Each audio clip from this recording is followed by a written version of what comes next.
So the other weekend I went out to a hill climb to just have a good spectate and see what was going on. I saw quite a few interesting things. There are a few examples of aerodynamics that I quite liked, like this Lola Formula 3000 with an IndyCar engine that had proper sliding side skirts, a nice open front and blown diffuser at the back, which I thought was really cool. But there were also some more interesting, shall we say, aerodynamic choices. So I'm going to go through my top 5 weirdest aerodynamic things I saw at this hill climb.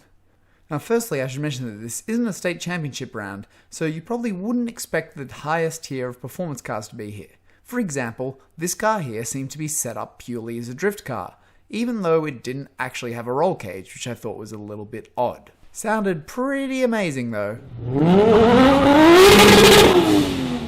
Anyway, let's get down to it.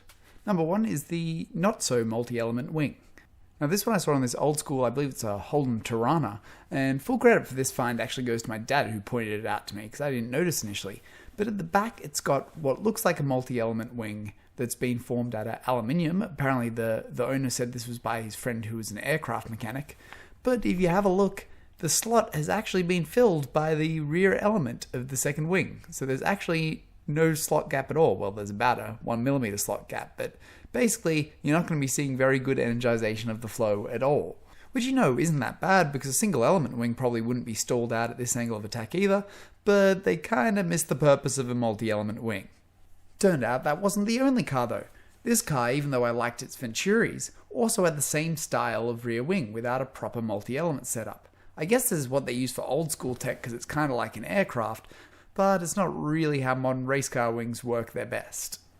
Front wing with a rather optimistic angle of attack. Now this was on my favourite car of the day, which was this old school F3000, and while I really liked the undertray and the rear diffuser and everything on it, they went a little optimistic with the front wing on it. Given that Formula 1 cars use 4 to 6 elements to get basically nowhere near that much angle of attack, you gotta kind of wonder how attached the flow is going to be on it. I can give you a pretty good guess. Not very. That's not to say that it's not going to make downforce, it's just not going to be very efficient. Obviously it makes some downforce or this car wouldn't be as fast as it was. Looks a bit to me though that the Hillclimb guys just sort of bolted these on to what was an F3000 wing and modified it without really knowing how attached the flow is going to stay. The diffuser to nowhere. Now this is an interesting one. The rear of this car had a reasonably nice profiled diffuser on it, even if it was somewhat conservative on angle of attack. But it didn't actually draw from anywhere. It had a tiny little aluminium sheet in front of it, but then no undertray for the rest of the car. So they weren't really making that much use of the diffuser. It definitely is a little bit of a waste. The fender arch vents to nowhere. Now I can't tell if this one is them not knowing what they're doing or just being too lazy to cut these out. But on this car's body panels I saw some louver moldings basically ready to go. It just looked like they hadn't cut them out at all. So as a result they weren't actually doing anything, they were just disturbing the airflow over the top with no venting advantage. So not exactly sure why they haven't done that, but that's a pretty weird one.